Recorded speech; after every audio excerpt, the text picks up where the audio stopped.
liegt die Zukunft des deutschen Volkes.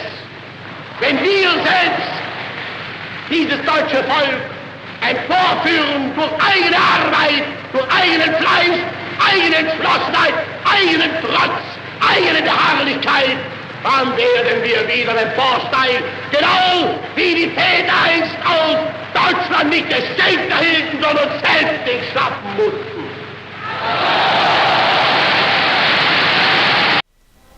Bueno, hola a todos, aquí en un nuevo vídeo, por otra parte distinto a lo que estamos acostumbrados del canal de Cajín. Hoy estamos aquí con una compañía muy especial, la cual ya habréis visto en algunos vídeos. Estamos aquí hoy con el señor Sager. Pues aquí me tienes para un poquito de... El tema que nos ocupa hoy. ¿El tema que nos ocupa? ¿Cuál es? Hemos decidido tomar este nuevo programa, una nueva sesión que abriré en mi canal sobre podcast, radio de misterio. Vídeo comentando cosas, con un tema, con un trasfondo misterioso, histórico. Bueno, ya sabéis de lo que es mi canal, si habréis visto algunos vídeos, sabréis de lo que se suele tratar. El primer tema que nos ocupa hoy es sobre el esoterismo nazi, el esoterismo creado por Hitler, por el Tercer Reich, por sus dirigentes, por el pueblo mismo. Y bueno, no he pensado en mejor compañía que aquí mi amigo Mario, dado de hecho Sager, dado de hecho que en el instituto o en nuestros tiempos libres siempre solemos hablar de esto y hemos pensado, oye, ¿por qué no hacer lo mismo que hacemos siempre, pero grabándolo, ¿no? Y subiendo a YouTube. Claro, grabándolo, así podemos compartirlo de una manera más directa con vosotros, y algo que si hemos pensado que si a nosotros nos gusta y a tanta gente la trae, oye, ¿por qué no? Y también podéis opinar vosotros en comentarios. Claro, de hecho ya tenemos planteado el segundo tema del que vamos a hablar, no sabemos aún cuándo, pero lo que sí que sabemos es que podéis dejaros vuestras sugerencias y si la idea nos atrae, podemos hacerlo lo que ustedes nos habéis mandado por vuestras sugerencias. Bueno, sobre el esoterismo nazi, para entender este tema del que vamos a hablar hoy, antes de nada queremos decir que tanto Mario como yo no lo hacemos con fanatismo ni mucho menos. Nunca nos hemos tomado una cerveza con Adolf, creo yo, ¿verdad, Mario? Que yo recuerde, no. Por lo tanto, no lo vamos a defender ni lo vamos a echar mierda encima, solo vamos a opinar, a decir lo que hacía, no decir si era bueno o malo. Claro, este vídeo tampoco va a tener un trasfondo, va a tener como dos temáticas, una histórica, del cual todos los documentales que veáis sobre Hitler, Segunda Guerra Mundial, podéis saber, pero también sobre temas más ocultos, que es de lo que va este vídeo, temas que hay que investigar más en el fondo. Temas más paranormales, quizás. Temas más paranormales,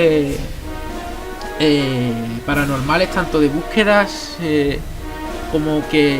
¿Sabías, Mario, que los alemanes buscaron el Santo Grial en Barcelona? Se creía que el Santo Grial estaba en Barcelona, y los nazis, una sesión de las SS, vinieron a Barcelona, a España, a buscar el Santo Grial. Muchas historias como esa nos esperarán en este programa de hoy. Bueno, Adolf Hitler nació en la ciudad, en el pueblo de Braunau, junto a Linz, el 20 de abril de 1889. Sus padres, Alois y Clara, ambos Hitler de apellido, eran primos. De hecho, esto influiría en que de sus 6 hijos solo sobrevivieran 3. Clara, Adolf, que era el mediano, y su hermana pequeña, Paula. De hecho, supuestamente un hecho que ocurrió en esos primeros años de su juventud sería que la madre daría a luz a un cuarto hijo. Este niño nacería con problemas, supuestamente, se cree que con síndrome de Down, y murió a los pocos, no se sabía si a los pocos, no llegó al año de vida. Y Hitler vio como su madre daba a luz a ese niño, también vio como ese niño moría, y eso sería algo que marcaría a Hitler en el futuro. De hecho, esos programas que Hitler tomaría como programa, si no recuerdo mal, TK4, era un programa de liquidación total de los minusválidos. Quizás se debiera... Sí, claro, un trauma así desde tan pequeño tendría que marcar a un niño, y supongo que de ahí saldría eso del alemán perfecto. No quería algo tan imperfecto como una persona con problemas físicos. Claro, recordemos que Hitler solo tenía 3 años. Esto para un niño fue algo bastante fuerte. De la infancia de Hitler no se sabe mucho, tan solo lo que se escribió en Mein Kampf, aunque lo suficiente para saber a los posibles rasgos psicológicos y sus primeros años. Su único amigo era Marcus Kubicek, el cual era el único amigo que tenía Hitler, al menos con el que mejor se llevaba. Y como Hitler de pequeño no tenía muchos amigos, era un niño más bien solitario, eso llevaría a querer tanto a su madre, y de hecho incluso a su padre le tenía un poco de rencor. Claro, su padre era alcohólico. Cuando podía se iba al bar de al lado, vamos, a la taberna a beber, y cuando volvía, pues, aunque parezca mentira, esto también pasaba antes, volvía y digamos que había problemas domésticos con la madre y con el propio Adolf, y también era bastante estricto con Hitler, con Adolf. De hecho, el padre quería que estudiara para funcionario, que estudiara para estar en una empresa, como más tarde Hitler describiría en Mein Kampf. La idea de estar encadenado a una mesa, eso me amargaba.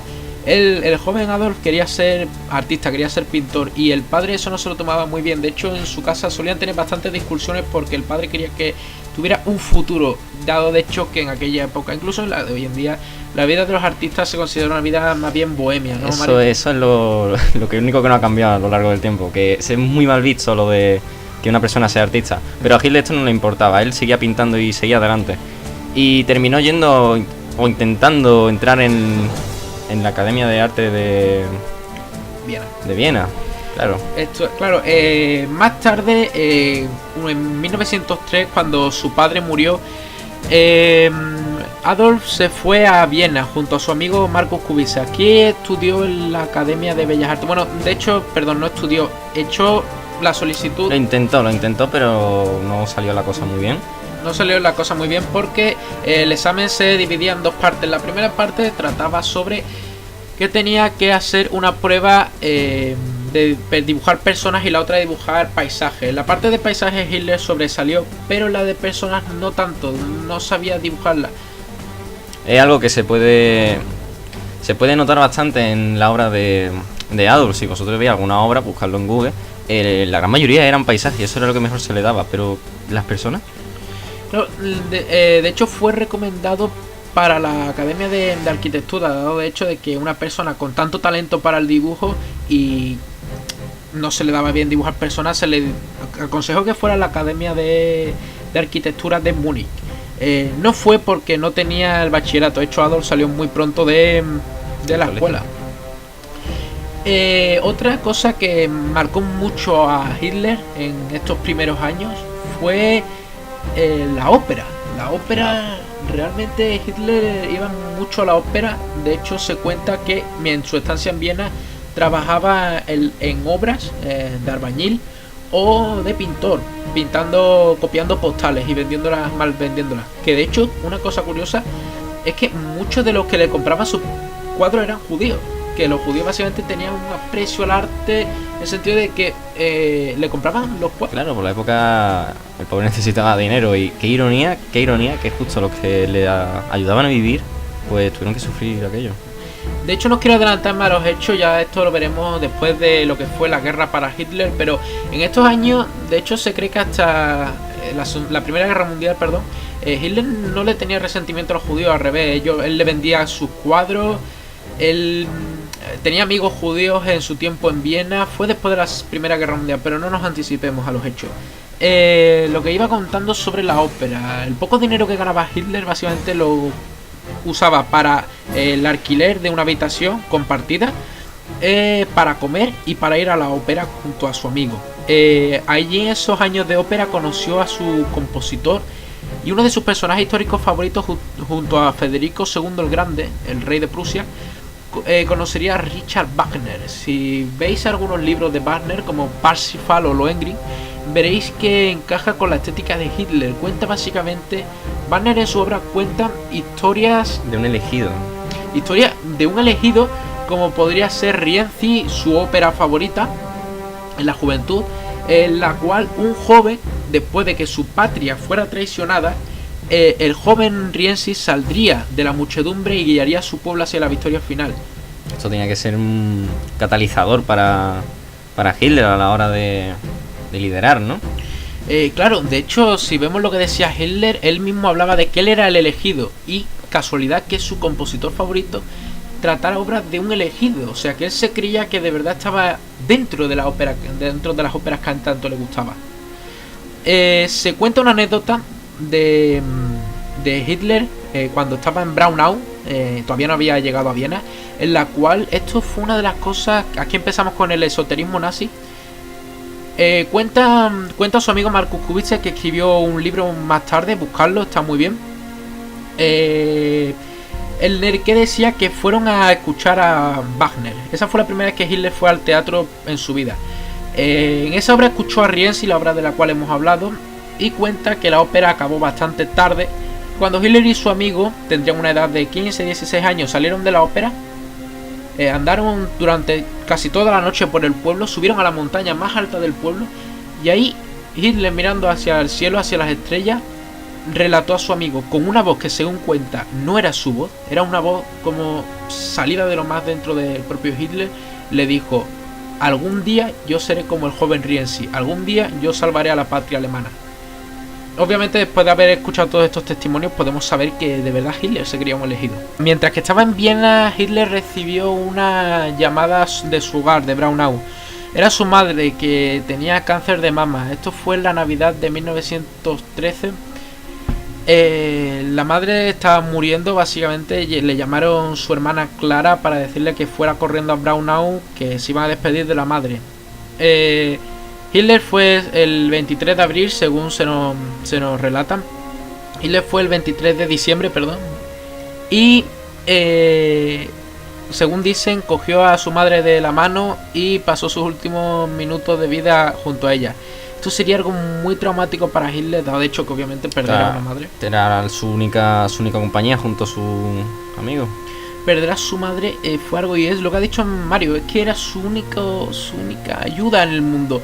Su padre, con el que no se llevaba bien, murió. Con sus hermanas no tenía apenas contacto. La única persona con la que de verdad quería era su madre. Al morir su madre, ¿qué es lo que le quedaba al joven Hitler? Claro, después de esto regresó a Viena, haciendo básicamente lo mismo que se había pegado haciendo los últimos 5 años: pintar, trabajar y escuchar ópera. Pero ocurrió en esos meses de 1914 un hecho que le marcaría: la Primera Guerra Mundial.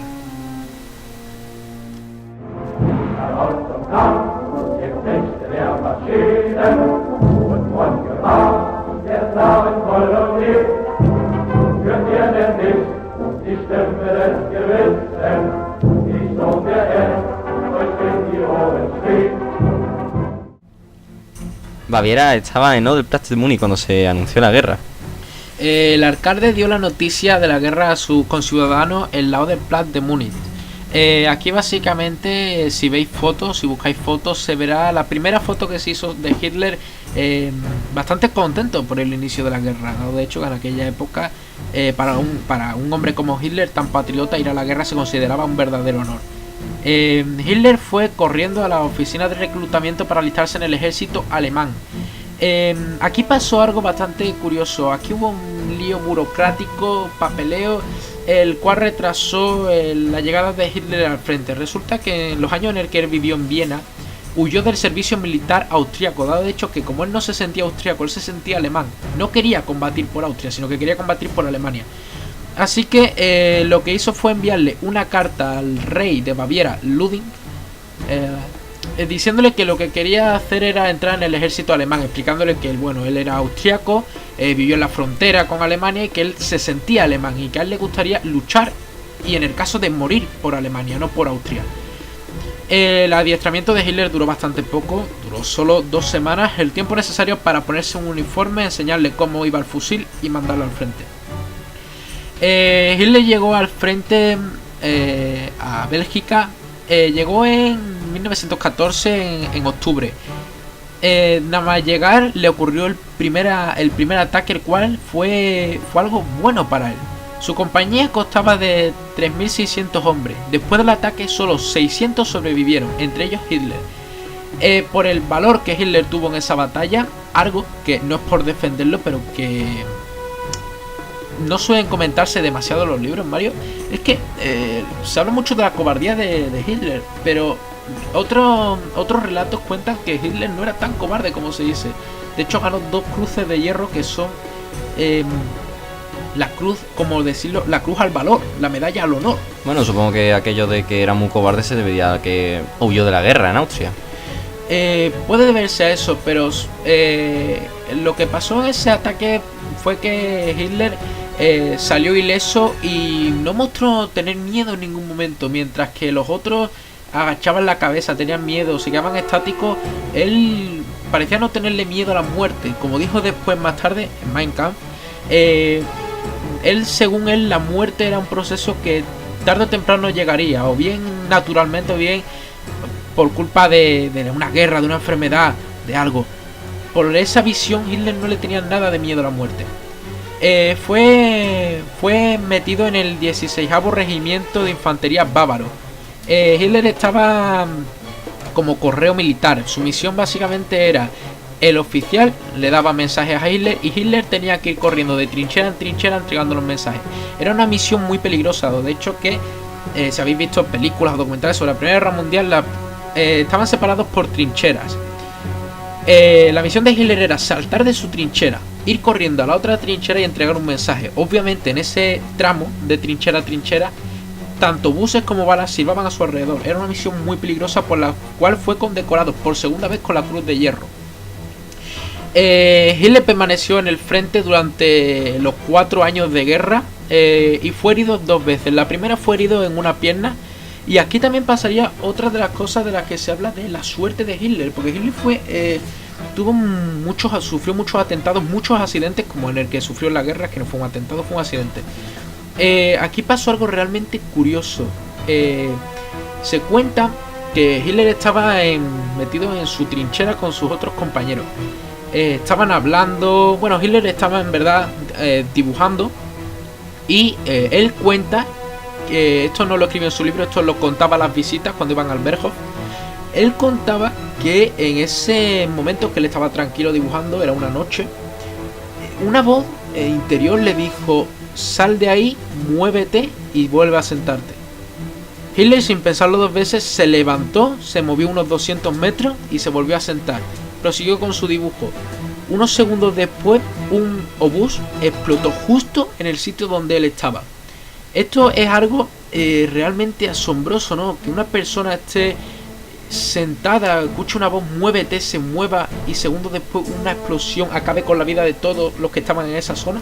Claro, esto hace de combustible, también con la anécdota anterior, de el esoterismo y el espiritismo que hay en todo este tema. Claro, realmente incluso a día de hoy muchísima gente, entre las que yo me incluyo, pensamos: ¿realmente sería el destino?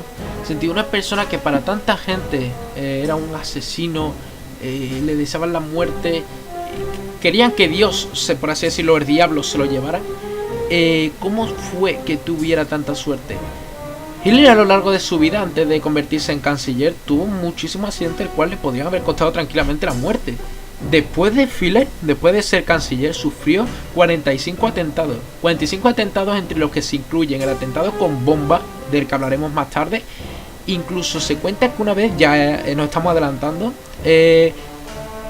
ya era Hitler, un hombre se sacó una pistola y le disparó, pero ni siquiera le tocó, o sea, le pasó por la camisa, y hay una foto que se ve la camisa de Hitler con un agujero de bala y a él no le dio. El hombre que disparó contra él, obviamente, no duró mucho, lo mataron. Pero realmente esto a Hitler le hacía sentir como que era una providencia, como que el destino, como que le habían elegido. Claro, entonces muchas veces se cuenta también, disculpad de nuevo, estamos adelantando hechos, pero es algo muy importante. De hecho, cuando la gente, en los últimos años de guerra, en 1944, 1945, cuando sus oficiales le decían: ¿por qué no nos rendimos? La guerra está perdida, los rusos están a 200 kilómetros de Berlín, están viniendo. Él decía: si durante tanto tiempo la providencia, Dios, ha tenido la oportunidad de matarme y no lo ha hecho, será porque Él quiera que yo siga con esta misión. Y esa mentalidad de no parar, de ser el elegido, es lo que propulsó a Hitler. Claro, en ese momento te para a pensar, la gente quería que el diablo se lo llevase, pero ¿y si estaban de su parte, de los espíritus? ¿Dónde está el bien y el mal? ¿Dónde está el bien y Ciertamente, el mal? ¿dónde está? Porque claro, la gente que seguía a Hitler, los miembros de las Lo SS, veían bien. el propio Hitler, para ellos no estaba mal lo que hacían, para ellos estaba bien. Bueno, tras la Primera Guerra Mundial, como ya sabréis, Alemania perdió la guerra por el Tratado de Versalles, que se firmó el 11 de noviembre de 1918. Esto Hitler no lo vivió en el frente, puesto que en octubre de ese mismo año, de 1918, pasó algo el cual creo que todos sabremos. En octubre fue cegado por una bomba de gas. Resulta que lo mismo, estaba en la trinchera y de repente sonó la campana de ataque con gas. Claro, se puso nervioso, intentó ponerse la máscara de gas, pero por poco no lo consigue. Fue cegado con gas mostaza. El gas mostaza, porque en la guerra se usaron varios tipos de gas. Mario, el gas mostaza es un gas que actúa rapidísimamente. De hecho, basta respirarlo, o no respirarlo incluso, con solo que entre en contacto con los ojos, al par de segundos resulta que te puedes quedar ciego. Ese tiempo que estamos hablando de segundos, en el tiempo de quitar la tapa del bote, sacar la máscara y ponerse la máscara, ese tiempo en el que estuvo respirando y tuvo contacto en los ojos de ese gas, fue lo que dejó a Hitler ciego. Fue llevado al hospital de Pasewalk en Berlín, cerca de Berlín, y allí Hitler recibió la noticia, estaba en una cama cegado, recibió la noticia de que Alemania se había rendido. Por cierto, otra cosa es que hay rumores, algunas teorías que dicen que lo que le pasó a Hitler no fue que fuera cegado con gas, eso fue algo que se inventó posteriormente. Se cuenta que Hitler se había pegado 4 años en el frente, había tenido muy pocos permisos. Recordemos, el frente de la Primera Guerra Mundial, uno de los frentes más bestias que han existido nunca. Un hombre sometido 4 años todos los días a bombarderos, a tiroteos, a ver la muerte, muchos de ellos realmente tenían un gran impacto psicológico. Se cree que lo que le pasó a Hitler es que no se quedó ciego por un ataque con gas, sino que tuvo un ataque de histeria y tuvo desprendimiento de retina. ¿Retina por histeria? Es algo que puede pasar, no siempre, pero a mucha gente cuando se llevan un gran disgusto, un sofocón muy grande, realmente pueden perder la vista, y muchos sentidos, como el auditivo, se pueden directamente quedar con trauma de guerra, eso que hemos visto en algunos documentales, ¿verdad? Que la gente realmente se pegaba toda su vida pillada, ¿no? En el sentido de mal hablado, de que se quedaban con realmente inmóviles ante lo que habían vivido en el frente. Impactados, traumado incluso por toda esa imagen y sonido. Una vez que Hitler regresó a Alemania, el Tratado de Versalles básicamente lo que decía era que Alemania debería reducir su ejército a 100.000 hombres, entre otras muchas cosas, que tenía que pagar reparaciones de guerra, las cuales, por cierto, no se pagaron hasta 2010, Mario. Resulta realmente sorprendente que una guerra, 100 años después, el pueblo alemán tuviera que seguir pasándolo mal, realmente. Y en Alemania esto es un tema que cabreó mucho hasta 2010, en el sentido de que ¿por qué tenemos que pagar nosotros algo que ciertamente no ha sido culpa nuestra? Visto desde el punto de vista que una guerra no la empieza un solo bando, esa guerra en concreto la empezaron varios. Eso cabreó mucho al pueblo alemán. En esos años Hitler era un completo desconocido, le habían echado del ejército bajo el rango de cabo. Recordemos que no era ningún recluta, era cabo, con 2 cruces de hierro y una cruz de heridos. Tenía buena posición en el sentido de honorable. Muchísima gente lo respetaba por eso, por haber estado en el frente y haber sido condecorado. En esos años Hitler fue tomado como espía extraoficialmente del ejército. Esto nos sonará a las películas de 007, ¿verdad? En el sentido de que esto de que Hitler era un espía, pero no estaba reconocido. O sea, si Hitler llega a caer, oficialmente no era un espía.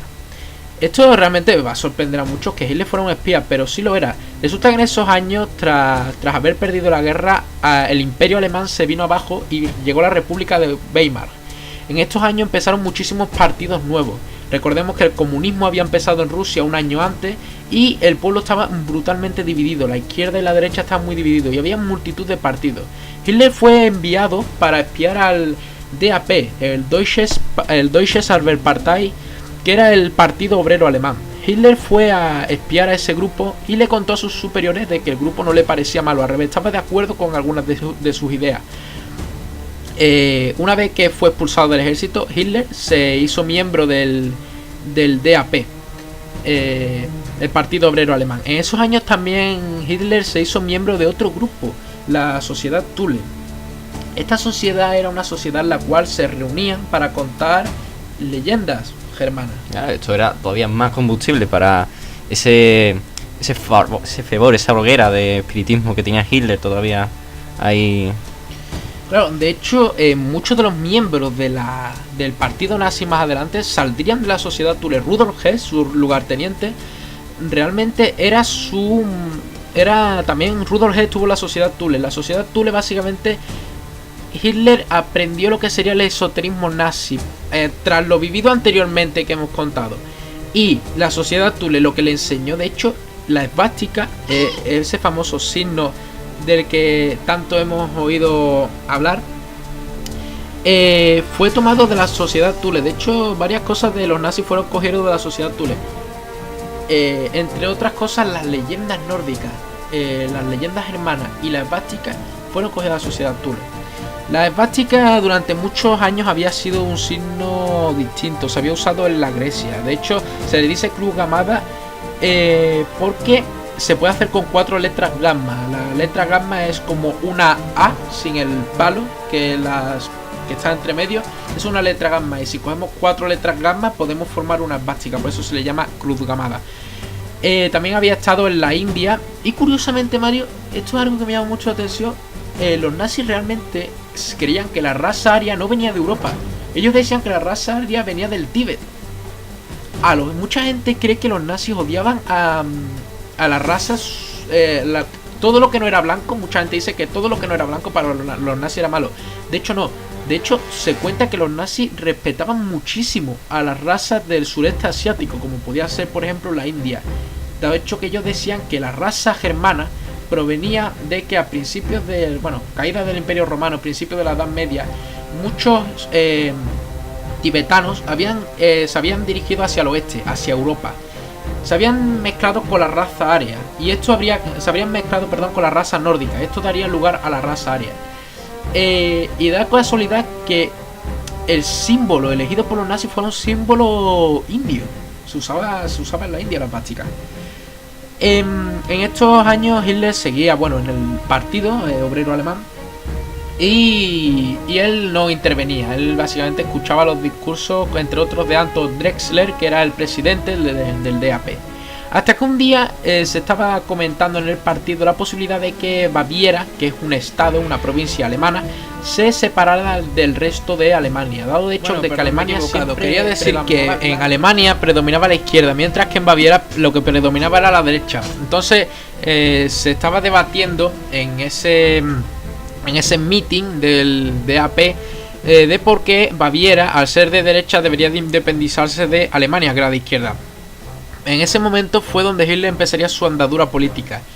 Dio un golpe en la mesa, se levantó y dijo que eso era impensable, que Baviera nunca se debería de separar de Alemania, porque el esfuerzo que él y muchos soldados habían realizado durante los 4 años de guerra había sido por toda Alemania, no solo por Baviera, ni por Berlín, ni por Prusia, sino por toda Alemania.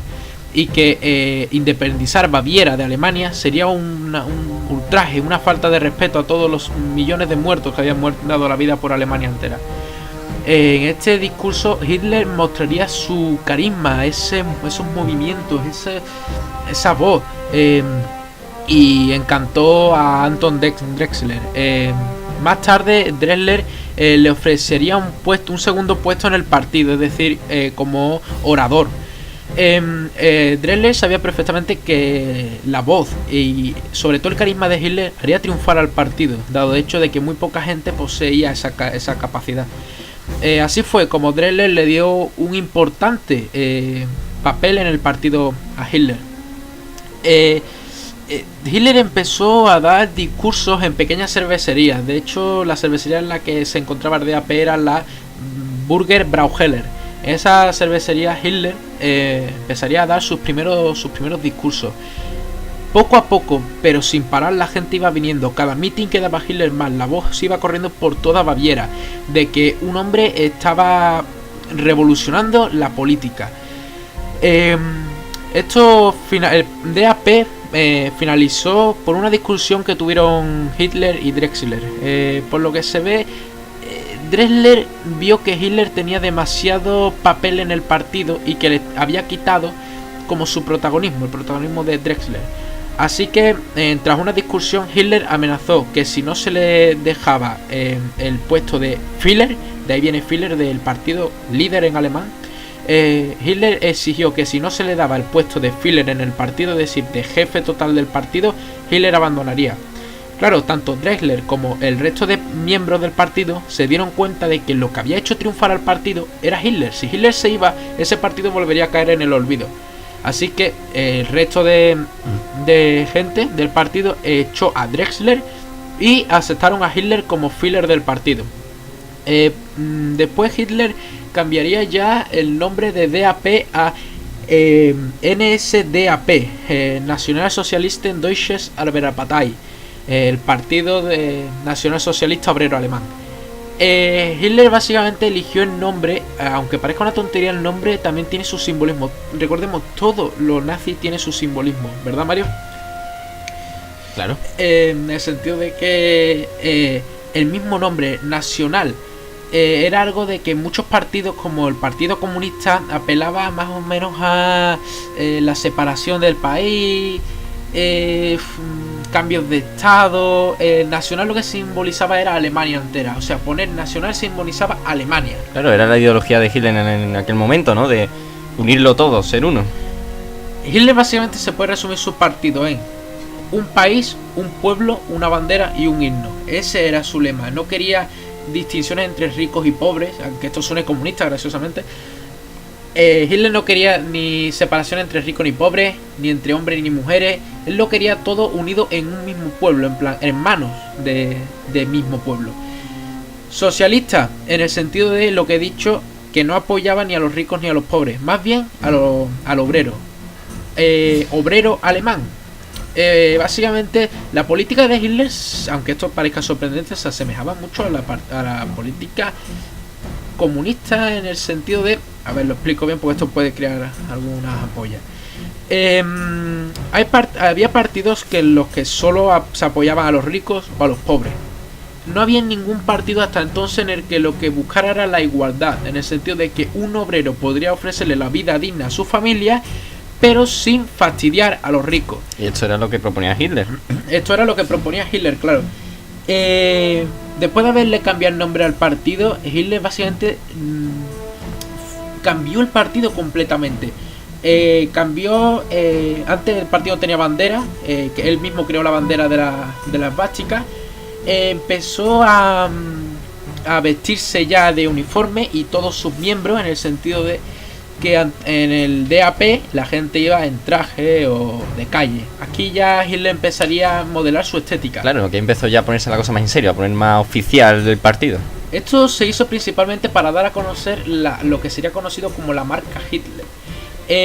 Para que algo triunfe hay que darlo a conocer. Entonces Hitler sabía que cuanto más extravagante fuera su discurso, sus mítines, su indumentaria, a más gente atraería.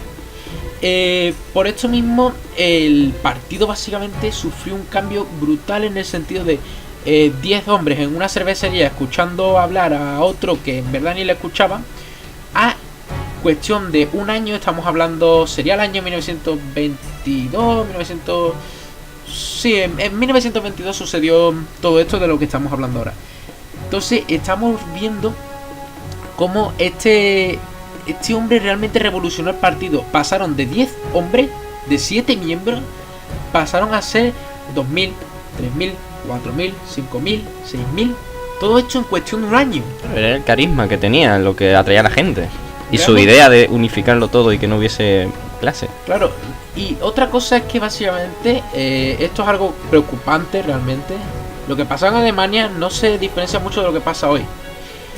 La gente estaba harta de los mismos partidos de siempre. La derecha, la izquierda, ambos habían estado en el poder, igual que hoy en día. ¿Y qué habían hecho ambos? Por H o por B, ambos habían estropeado el país. Entonces la gente ve a un hombre salido de la nada. No es rico, al revés, era pobre. Un hombre que ha salido de ellos mismos. No estamos hablando de un rico, estamos hablando de un hombre que posiblemente sirvió contigo en la guerra. Un hombre que luchó en la guerra. A todo esto, a todo el pueblo alemán, Hitler le daba confianza porque era un hombre cercano. Se hacía sentir cercano hacia el pueblo. A la gente esto le gustaba y por eso le fueron apoyando. Realmente el partido iba bien, hasta que las ansias de Hitler le hizo tambalear al partido. Y de hecho ocurrió un hecho, Mario, en el cual casi se extingue el partido. Resulta que en el año 1924 Hitler tenía dos opciones: o bien esperar a las elecciones de 1926 a ver si tenía suerte y salía como elegido, o podía hacer la opción del golpe de estado. Obviamente las ansias de poder de Hitler pudieron más que él y le hicieron dar un golpe de estado. Esto se le llamaría como el putsch de la cervecería o el putsch de Múnich. Lo que hizo Hitler fue la Bürgerbrauheller, cogió a entre 2.500 y 3.000 hombres del partido y dio un golpe de estado. Marchó desde Múnich hasta Berlín. No salió de Múnich porque resulta que el partido y la policía habían hecho una especie de trato, en el sentido de que la policía no se entrometería. En el último momento la policía cambió de opinión y frenó el avance de Hitler hacia Berlín, en el sentido de que los acorraló y hubo un tiroteo. En ese tiroteo Hitler resultó herido y no murió. Volvemos a las historias que he contado antes. Estamos hablando de una fila entera de policía con sus rifles, no eran pistolas, eran rifles, apuntándole directamente a todo lo que había. Pero Hitler, recordemos, estaba en primera fila. Era el claro objetivo, en plan, si quieres cargarte al grupo, tienes que matar al líder. Muchos apuntaron a Hitler y por una cosa u otra no murieron. Murieron 13 miembros aquel día, entre ellos Hermann Göring. A muchos recordará familiar el nombre, o de hecho que era el Reichsführer, el jefe de la Luftwaffe, de la Fuerza Aérea Alemana, y segundo de Hitler, resultó herido en ese golpe. Tras el golpe, básicamente, esa gran manifestación se disipó. Hitler fue a casa de un amigo, que era fiel seguidor del partido. Se escondió en la casa de su amigo durante 3 días. A los 3 días la policía llamó a su puerta. Antes de que la policía se llevara a Hitler, Mario sabe lo que hizo. Hizo algo muy curioso. La policía, como es normal, como pasa hoy en día, se fue directo hacia él, le pusieron las esposas, pero Hitler suplicó que le pusieran la cruz de hierro. Esto era algo porque le gustaba que la gente le viera con sus condecoraciones, porque le daba confianza. Así que se puso su cruz de hierro y se fue a la cárcel, bueno, al calabozo. Al poco tiempo ocurrió el juicio. Ahí Hitler sacó toda su artillería pesada y recibió muchísimo apoyo del público. Por un golpe de estado en aquellos años se enfrentaría a la pena de muerte. Pero con su carisma convenció al tribunal, que era de la vieja escuela, por así decirlo, convenció al tribunal y a los jueces de que él no era culpable. Efectivamente, no fue absuelto, pero lo metieron 5 años en la prisión de Landsberg. Ahí ocurrió uno de los hechos también más influyentes de su vida, y escribió Mein Kampf. Mein Kampf era la Biblia nazi, era lo que todo alemán desde el año 1933 tenía en su casa. Todo alemán se lo había leído, más que nada porque era obligatorio leérselo y porque ahí expresaría lo que más tarde haría. Otra cosa, Mario, es que Hitler ciertamente no engañó a nadie. Él lo hizo todo él mismo, cumplió lo que dijo y hizo todo lo que se propuso. En Mein Kampf sus 3 pilares eran básicamente exterminación de los judíos, gitanos, todo lo que se consideraba inferior en aquella época. También decía que iba a ampliar el Lebensraum, es decir, se iba a expandir hacia el oeste, y que se vengaría por lo que le había hecho Alemania por lo que le habían hecho Francia e Inglaterra. Es decir, Hitler básicamente lo que decía era: vamos a exterminar a los judíos, vamos a tomar Inglaterra y Francia y vamos a dirigirnos hacia Rusia para tener el espacio vital alemán. volvemos a lo mismo, el espacio vital alemán. Mario, ¿no te suena a cuento de hadas, por así decirlo? Sí, suena a un plano superior al nuestro. A un plan en el sentido de que el pueblo alemán él lo consideraba tan importante, lo consideraba tan que necesitaba su propio espacio. Alemania se le quedaba pequeño a la ambición de Hitler. Necesitaba los campos rusos para expandir su poder. Así fue como Hitler desde entonces bajó su tono, es decir, dejó de antes del Putsch de Múnich. Hitler lo que hacía era como violentar mucho a la gente. Desde el golpe de Múnich fue más lento, hasta que llegamos al año 1933, en la toma de poder de Hitler. Desde 1933 realmente sus medidas fueron llevadas, como hemos dicho, tal y como se escribió en Mein Kampf. Y aquí es donde ya entramos en dos temas: el tema esoterismo y el tema civil, por así decirlo. En estos años, en el tema civil, básicamente reconstruyó Alemania tras la guerra, construyó autopistas, el escarabajo Volkswagen, modernizó Alemania. De hecho, Alemania en 1936 era una superpotencia. Pero también en el tema esoterismo lo que hizo fue meterle a la gente muy fuerte en la cabeza la idea de que eran la raza superior, que no eran un país, no eran un gobierno, eran una comunidad superior a todo lo que había. Una comunidad superior, realmente. De hecho, a los niños chicos se les leían cuentos en el colegio, leyendas germanas, a niños pequeños. Claro, esto desde pequeños. De hecho, estos niños serían los que más tarde combatirían en Berlín. Mucha gente se puede decir, ¿cómo unos niños de 11 años podrían combatir en Berlín, que fue uno de los frentes más catastróficos? Claro, esos niños desde pequeños, desde que nacían en la escuela, le contaban cuentos de por qué su raza era la superior y de que por qué ellos llevaban la razón, esos niños, al ver la destrucción de su patria, obviamente saltaban. Claro, al igual que Hitler con la ópera, ellos con los cuentos tenían que defender lo que era suyo. El tema de misticismo alemán comenzó desde los más jóvenes. De hecho, en las escuelas se les empezó a leer literatura. Ya no era literatura como la vista anteriormente, era literatura alemana. Ya no daban literatura española, por poner un ejemplo, ni literatura inglesa, francesa, no, solo literatura alemana.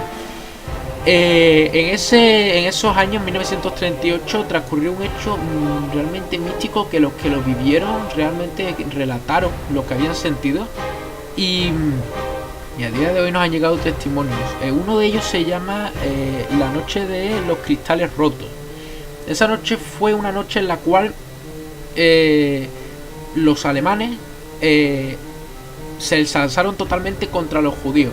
Es decir, las SA, las tropas de asalto, los guardaespaldas de Hitler, después de las SS, que eran como su mayor guardia de protección. Las SA era como un rango mínimo de las SS. Marcharon por toda Alemania destrozando negocios judíos. Todos los judíos lo destrozaron, sus tiendas, destrozaron su negocio, mataron a bastantes judíos aquella noche. Y también lo que hicieron fue algo que se le ha recordado. De hecho, si buscáis, hay fotos por internet. Cogieron todos los libros, todas las películas, todos los judíos, es decir, todos los libros escritos por judíos, todas las películas dirigidas por judíos, todo lo que olía a judío. En las grandes ciudades, Berlín, Múnich, Nuremberg. Nuremberg es una ciudad también muy importante donde empezó todo. Se hacían grandes hogueras en las cuales los líderes regionales, junto con las SS, ese uniforme negro elegante de las SS que daba respeto y poder, se juntaban en las plazas de los pueblos, hacían una gran hoguera y arrojaban los libros. Esto nos recuerda a las típicas historias germanas de cuando en los tiempos de los romanos, los germanos quemaban las armaduras, las banderas romanas, los romanos lo quemaban. Es curioso como incluso 1000 años después se volvió a revivir lo que había sido Roma. Ahí por ahí escuché hace tiempo un rumor, una leyenda, una cosa así, de que se iba a hacer como un museo sobre las cosas de los judíos, llamándolo la raza inferior, lo que era antes la raza inferior. Afirmativo. Ese museo iba a recibir el nombre de el Museo de una raza extinta. Este museo, de hecho, se empezó a construir, y no era un museo independiente, como muchos habréis oído. Hitler, uno de sus más proyectos, era dentro de su gran visión de lo que sería Alemania, quería derruir básicamente Berlín y construir una nueva ciudad que se llamaría Germania. Germania era una ciudad en la cual sería todo como lo más bello de Europa. De hecho, cuando en 1940 Hitler tomó París, pensó en destruir París. Hay una frase muy mítica que es "arde ya París". Esto lo dijo Hitler porque quería que París se hundiera en ruinas. Pero Hitler lo que hizo fue algo, de nuevo ensalzando el espíritu alemán, cogería y reconstruiría Berlín para que quedara incluso más bella que París, que hasta entonces se consideraba la ciudad más hermosa del mundo. Y era un museo de la raza judía. En Germania, el centro, la plaza, el centro de la ciudad iba a ser el Führer Museum, el museo del Führer.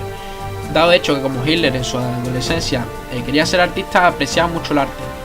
En ese museo iba a meter todas las obras que los alemanes robaron durante la guerra, las meterían en ese museo. Y en una sesión del museo cogerían todos los judíos, es decir, ropa de los judíos, cosas de objetos cotidianos que solo usaban los judíos, y exponerlos como si hoy en día vemos a los hombres de la prehistoria. Un museo de historia romana, con sus juegos que hacían los niños y sus vasijas, ¿no? Mario, no lo has podido explicar mejor. De hecho era eso, es como si hoy en día vamos al museo y vemos el museo griego y vemos como los griegos no están extintos, pero sus costumbres sí. Entonces vemos los juegos, las armas que usaban y todo eso, pues eso es lo que querían hacer los nazis. Y bueno, más historias como esa, Mario. De hecho, las SS dirigidas por Hitler en su niñez había tenido incluso más fantasía que el propio Hitler. Fantasía en el sentido de que desde pequeño Himmler, Heinrich Himmler, te sonará el nombre porque era el Reichsführer también de las SS, es decir, el que mandaba en las SS y en las Gestapo. Desde pequeño leía muchísimos libros sobre esoterismo alemán, mística alemana, en el castillo de Bebelsburg, que era un castillo en la sede de las SS, y mandó a construir en el techo un gran símbolo conocido como el Sol Negro. Este símbolo era un símbolo usado en las leyendas germanas, que decían que en un futuro los dioses y los arios se enfrentarían a una raza de gigantes. Como sonará, todo esto suena a película de ciencia ficción, pero él lo creía fielmente.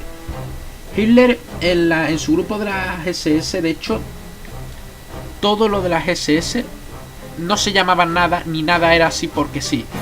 Si nos fijamos, todos los nombres de las divisiones de las SS, los uniformes estaban todo lo alemán estaba ambientado en la mística germana. Nombres como por ejemplo la octava división de caballería de las SS, la Florian Geyer. Florian Geyer este hombre existió de verdad, fue un revolucionario de la Edad Media en cual juntó a todos los campesinos y se enfrentaron a los nobles. Todo lo de las SS tenía un simbolismo. Nada estaba hecho al azar. Nada estaba hecho al azar. En Alemania nazi nada estaba hecho al azar. Tanto las banderas, lo mínimo detalle. De hecho, el uniforme de las SS es innegable que el uniforme de las SS es hecho por Hugo Boss, el de los perfumes de hoy en día. Hugo Boss hizo ese uniforme. Sí, de hecho vi un documental en el que dijo que era el mayor y mejor trabajo que había hecho jamás. De hecho es que es innegable, es cierto que las SS cometieron actos atroces, pero es innegable que el uniforme de las SS es impecable. Es un uniforme que a día de hoy sigue gustando, es bonito, quitando su simbología, aunque eso sea difícil. Pero Hitler creó grupos como el LNRV. El LNRV era un grupo de científicos, parapsicólogos. Era un grupo creado solamente para la mística. En el sentido de que muchos habremos escuchado historias sobre el Arca de la Alianza. Por ejemplo, en Indiana Jones, película como Indiana Jones, se da y parece mentira, pero esas cosas... De hecho, si no me equivoco, Steven Spielberg era el que hizo Indiana Jones. No, George Lucas. George Lucas fue. Según cuentan, se leyó libros de esoterismo nazi para basarse en su película. También los alemanes, sus dos grandes, lo que querían encontrar sobre todas las cosas era el Arca de la Alianza y la lanza de Longino. La lanza de Longino cuentan que fue la lanza que atravesó el costado de Jesús. De hecho, hay un cuadro, si lo buscáis nuevamente por internet lo encontraréis, en el que se ve a un retrato de Hitler agarrando la lanza de Longino. Supuestamente los nazis se creían que una vez tuvieran el Arca de la Alianza y la lanza de Longino en su poder, iban como a controlar cosas que hasta entonces no solo se veían incontrolables, sino que se veían fantasiosas. Querían controlar la vida, querían controlar la muerte. Hicieron de hecho los experimentos en los campos de concentración, muchos de ellos eran para sobrepasar los límites de lo que consideramos la realidad. Como se diría hoy en día, jugaban a ser dioses. Jugaban a ser dioses, exactamente. Y lo que Hitler quería era... Hitler ahora mismo se veía en esos años como en plena guerra, se veía como un héroe, se veía como el que había sacado a Alemania de la miseria, y él mismo se visualizaba agarrando la lanza con la que se atravesó el vientre de Jesús, mientras que tenía el Arca de la Alianza en su poder. De hecho, el Arca de la Alianza fue buscada en Barcelona, en España, bajo el permiso de Franco. Himmler, el mismo Himmler, vino a España y posteriormente le pidió un permiso a Franco. Franco se lo dio. Lo que vinieron los alemanes era en el monte de Montserrat, en Barcelona. Es un monte, bueno, en el cual también hay bastantes historias sobre el monte. De hecho está cerca del Pirineo. En los Pirineos españoles han pasado también muchas historias. Si queréis podemos hablar algún día sobre historias en los montes, que hay bastantes. Pues bueno, los que seáis de Barcelona sabréis que el monte de Montserrat, la montaña de Montserrat, es una montaña también con cierto misticismo, muchas leyendas allí. Y allí se creía, entre otros lugares, que podría estar el Arca de la Alianza. Es decir, el Arca de la Alianza podría haber llegado en la Edad Media mediante Nápoles, desde Jerusalén, podría haber pasado por Italia y haber llegado a Barcelona. Si nos fijamos en la geografía, esto no es muy complicado. Pero no encontraron nada aquí en España. Estuvieron también muy poco tiempo porque obviamente los españoles tampoco queríamos que si los alemanes encontraban el Arca de la Alianza en nuestro país se la llevaran al suyo. Era bastante obvio eso, ¿no? Claro. También estuvieron en África, que eso lo hemos visto bastante. De hecho, muchas películas de Indiana Jones están basadas en África y en la India. Pues los alemanes estuvieron en todos esos lugares. Resumiendo esto, amigos, básicamente con la frase que se pueden quedar en este programa es que en la Alemania nazi nada ocurría al azar. Todo tenía un porqué. La vestimenta, si veis discursos, los mítines, los gestos que hacía. Los gestos. Otra cosa, Mario, ahora que me ha recordado eso, es que en sus primeros discursos Hitler se tomaba fotos posando. Posando, sí, hay fotos, si lo busquéis por Google. De hecho son bastante famosos, lo habréis visto, de Hitler haciendo esas poses que hacía tan imponentes en su discurso. Su fotógrafo Heinrich Hoffmann y su ministro de propaganda, que era como... De hecho, creo que Goebbels, el ministro de propaganda, tuvo también mucho que ver en el sentido del esoterismo y el misticismo nazi.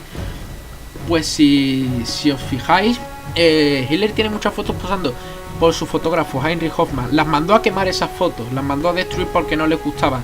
Y muchas otras fotos de Hitler, como las que está en pantalón corto, Hitler a él mismo se vio ridículo posando con pantalón corto, y él mismo le dijo a Hoffmann que destruyera todo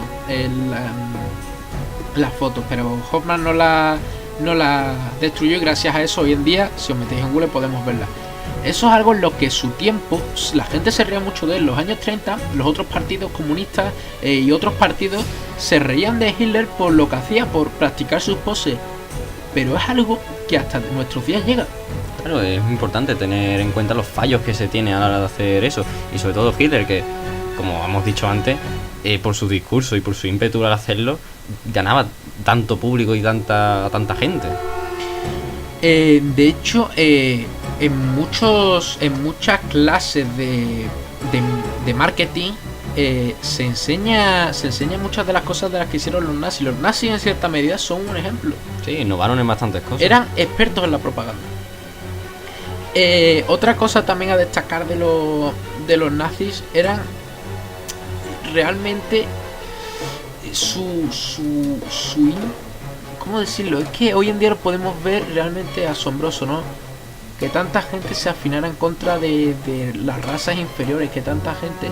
Así que quédense con lo fuerte que tendría que ser eso en su época para que todo un país se creyera superior al resto. O sea, fijaos si era buena la propaganda y los discursos de Hitler, que toda Alemania se creía que eran los elegidos, por así decirlo.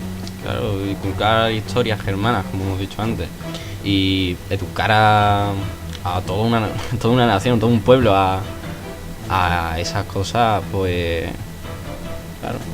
De hecho, otro ejemplo del gran poder alemán era que Hitler contrató, su mejor amigo de Hitler en estos años de política era Albert Speer. Albert Speer era el arquitecto del Tercer Reich, el cual creó muchos de los edificios famosos del Reich, fueron creados por Speer. Y su casa rural, el Berghof, supongo que lo recordaréis, ¿no? Era la casa rural de Hitler, en la que hemos visto en tantos documentales, tantas películas. Incluso es que esa casa también tenía su mística. La sala principal tenía un gran ventanal enorme, desde el cual se podía bajar, a una ventana que se podía bajar, y desde esa ventana Hitler veía los Alpes bávaros. O sea, justo debajo de la ventana tenía una gran mesa de mármol en la cual Hitler era donde daba las órdenes. Estamos hablando de que miraba abajo y veía la situación de su Reich, y miraba hacia arriba y veía ese increíble paisaje de los Alpes bávaros. En una mesa como esa, de hecho no se sabe si fue incluso la misma mesa que fue transportada, pero una mesa salvó la vida de Hitler, Mario. ¿Cómo fue eso? Ocurrió en el año 1944. Esto ha sido relatado en muchísimos libros, pero también en la película Operación Valkyria de Tom Cruise. En Prusia, básicamente, Hitler tenía su cuartel general, era la guarida del lobo, el Wolfschanze, en Prusia Oriental. Aquí era el cuartel general de Hitler, y fue una reunión, como solía ser en los últimos años de guerra. Esto fue en 1944, el último año de la guerra. Y Hitler allí estaba viendo que qué hacía con las unidades en Alemania. O sea, tanto por el este como por el oeste se le venían los enemigos. Los americanos venían por el sur y por el oeste, y los rusos por el este. Y él estaba viendo que qué hacían con las unidades que había en Alemania, para dónde las desplazaba. Y de repente una gran explosión ocurrió. Esa explosión mató a muchas de las personas que había en esa sala. 13 personas mató. Y Hitler salió ileso, solo con el oído perforado y el pelo un poco chamuscado, pero salió totalmente ileso. Y esto fue algo también que más tarde se descubrió el por qué había salido vivo. Resulta que el coronel Klaus von Stauffenberg, que fue el que colocó ese maletín cargado de explosivos, lo dejó justo a los pies de Hitler.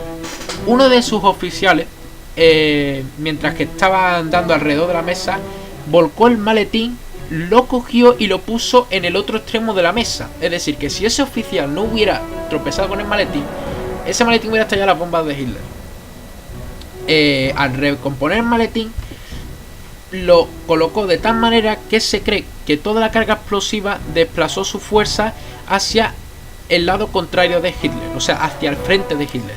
Hay una historia que me ha recordado bastante a esa, que me contaron, como contaste tú, no me acuerdo bien, sobre que, bueno, aparte que Hitler era bastante amigo de los animales, él tenía un perro, y me contaron, creo, no sé si fue verdad, que en una de estas estaba con su perro paseando, y claro, el perro se escapó y Hitler fue detrás suya. Y justo donde estaban, si no hubiese sido por aquel perro, pues hubiese caído una bomba encima. Ciertamente, eso fue también ocurrió en la Primera Guerra Mundial. Y realmente esto es una segunda versión, por así decirlo, de lo que hemos hablado anteriormente. Si os acordáis, al principio hemos hablado de cuando Hitler oyó una voz. Esto no se sabe si será verdad o no, pero es una versión. Lo que se sabe seguro es que Hitler estaba sentado y salió de ese sitio. Hay una versión que cuenta que fue por que una voz le dijo sal de ahí, y otra vez porque tenía un perro llamado Foxy, el cual salió corriendo de sus manos y Hitler lo siguió. La verdad es que ahora, Mario, que me cuenta esta versión, yo creo que seguramente fuera lo más posible, de hecho que la voz interior, bueno, suena un poco surrealista, claro. Pero sin embargo, que un perro, que recordemos tienen el oído mucho más fino que el humano y eran capaces de oír el cañonazo, puede que nada más escuchar cañonazo, esos segundos que transcurría desde que la bomba salía del cañón hasta que llegaba a su objetivo, pues ese perro saliera corriendo y Hitler al seguirlo hubiera salido vivo. Pues muchas gracias, Mario, porque has ampliado bastante esa gran historia. Y para finalizar ya el programa, llegamos al año 1945, Berlín. Los rusos estaban cercando Berlín, estaban a las puertas de la Cancillería del Reich, y Hitler se había metido en su búnker, 16 metros bajo el suelo. Esto también lo podréis ver en la película El hundimiento, muy recomendada, está en YouTube por si la queréis ver. En este momento Hitler básicamente perdió la noción de toda la realidad. Tenía pesadillas, de hecho hacía cosas surreales para sus generales, mandaba divisiones que en sus tiempos habían tenido 100.000 hombres, pero que en esos días podrían tener a 10 hombres. O sea, Hitler comandaba divisiones de 100 hombres hacia la muerte. Y cuando sus generales le pedían por favor que se rindieran, que si no los rusos iban a bombardear Berlín, básicamente los rusos le hicieron una oferta, le dijeron a Hitler: o se rinde y recapitula, o Berlín será ruinas. Hitler en otro de sus grandes mítines dijo que jamás recapitularemos, antes nos verían muertos. Y básicamente eso claro, fue lo que pasó. Como hemos dicho antes, cumplió con todo lo que dijo. Todo. Cumplió con todo lo que dijo. En uno de sus discursos él dijo: pueden matarnos, pueden capturarnos, pueden destruir todo lo que hemos construido, pero jamás capitularemos. Y básicamente 12 años después lo que pasó fue: mataron a muchos alemanes, derrumbaron todo lo que habían construido, pero no capitularon. Solo capitularon tras su muerte. La noche del 29 al 30 de abril, Adolf Hitler con su hasta entonces pareja, novia, Eva Braun, se casaron en ese búnker. Se casaron y 2 horas después se suicidaron. No se sabe muy bien qué ha sido de sus cuerpos, dado de hecho de que hay muchísimas versiones. Hay de las que se cuentan de que su cuerpo fue llevado fuera del búnker y quemado. Otras versiones que dicen que fue parcialmente quemado y que los rusos se encargaron de quemar el cuerpo. Otras versiones más locas, por así decirlo, es que huyó a Argentina, huyó a la Antártida. Incluso yo, la verdad es que esto no lo creo. Yo creo que Hitler era demasiado ambicioso y era demasiado orgulloso como para huir. De hecho, tuvo bastantes oportunidades para huir y no lo hizo. ¿Por qué en el último momento huir? Bueno, amigo, Mario, si quieres decir algo más. No, nada más. Esto yo creo que hemos abarcado bastante bien todo lo que es la historia de Hitler y un poco de sus leyendas y su historia. El misticismo alemán. Claro. Bueno, amigos, pues con esto finaliza el programa de hoy. Gracias por escucharnos y el próximo programa tratará sobre un tema, ¿verdad, Mario? También muy curioso, Stephen King, ¿no? Stephen King, un autor de terror. La verdad que no sé tú, Dani, pero yo tengo por aquí un par de libros que tenemos que hablar mucho de ellos. Bueno, yo, para ser sincero, me he leído solo un par de libros, pero me he visto El Resplandor, algunas películas. Pero, amigos, investigaremos todo lo posible para traerles la mejor calidad. Nos vemos en el próximo programa de radio, por así decirlo, ya que esto es lo que pretende. Nos vemos en el próximo programa, amigos. Adiós.